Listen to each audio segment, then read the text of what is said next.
Ang sangkay, may natira akong chicken, yung fried chicken na marinated. Natira ko nung nakaraan. So, ipa-fried natin. Kinot ko na siya sa, marinated to, kinot ko na to sa flour. Siyempre, yung flour, nilagyan natin ng paminta at saka chicken powder na panglasa. May ininit na akong mantika. Sobrang init na.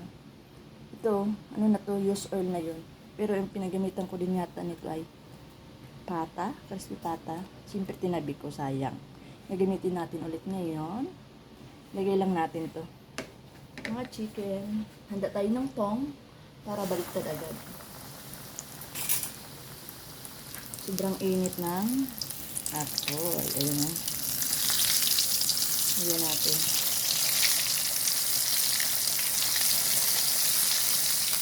Nakita nyo naman. Pero yung apoy na nahininaan ko.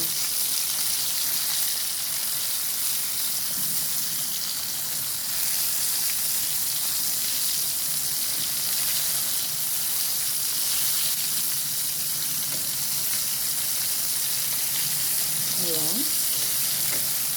Kumukulo-kulo talaga. Sa sobrang init.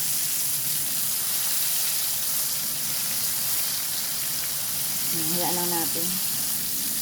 Ito rin natin, siyempre.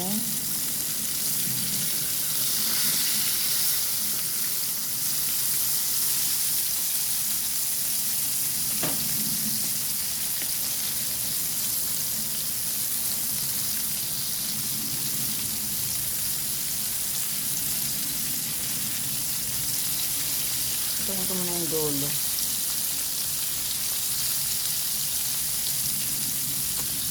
Yan. Ayan mga sangkay, babalik ka rin natin ulit. Simple mga sangkay, ang pagluto ng ating chicken ay hindi minamadali. Huwag malakas ang apoy para hindi mabigla. Luto sa labas. Hinog na sa labas, hilaw pa sa loob. Dahan-dahan lang ang apoy. Tapos, huwag kakalimutan, balik ka rin. Lalo na pag hindi marami ang mantika masyado. Ayan. Hayaan natin ulit.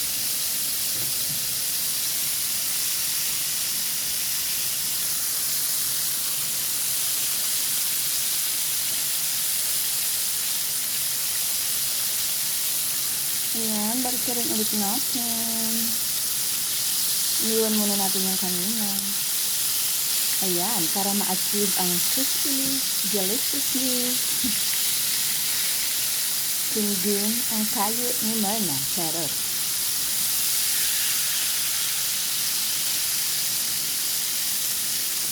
Yan, mukhang masaya.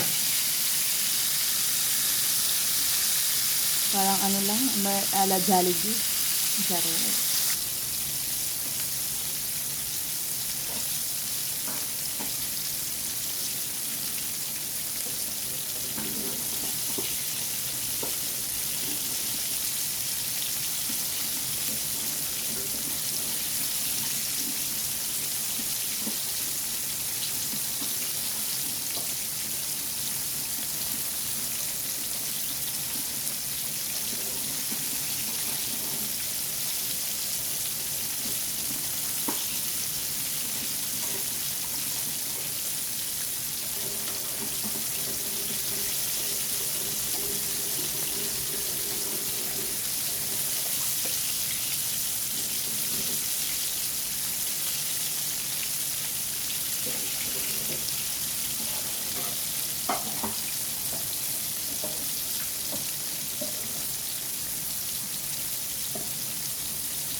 Ayan mga sangkay.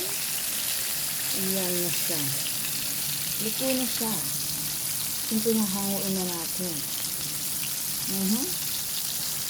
Ayan guys. Thank you for watching. Hahanguin ko to. Tapos hayaan ko ng mga 5 minutes ang oil na nakainit. Tapos ibabalik natin.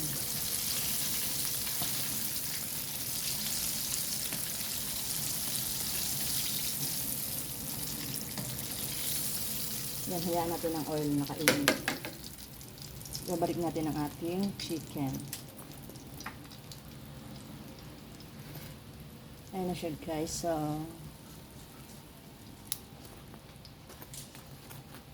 ayan na siya mga sangkay.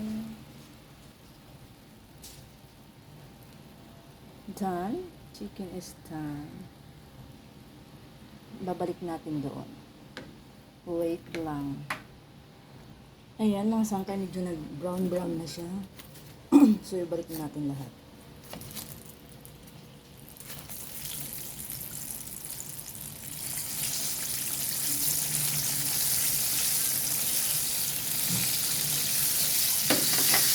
Siyempre, palitan natin ang ating tissue.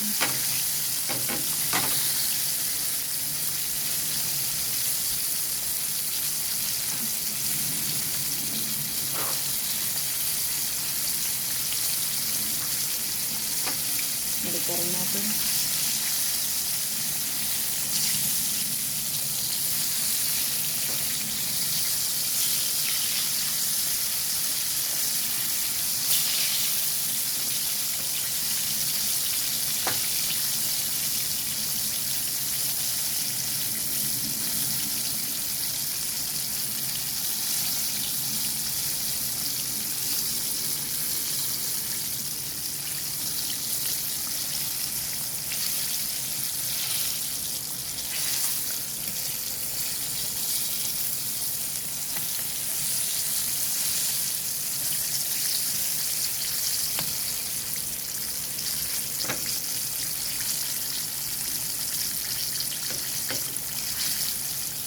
Ayan, dyan.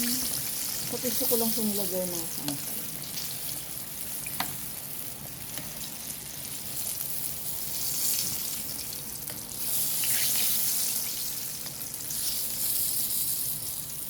Siyempre, i-off na natin ang ating halang. Done!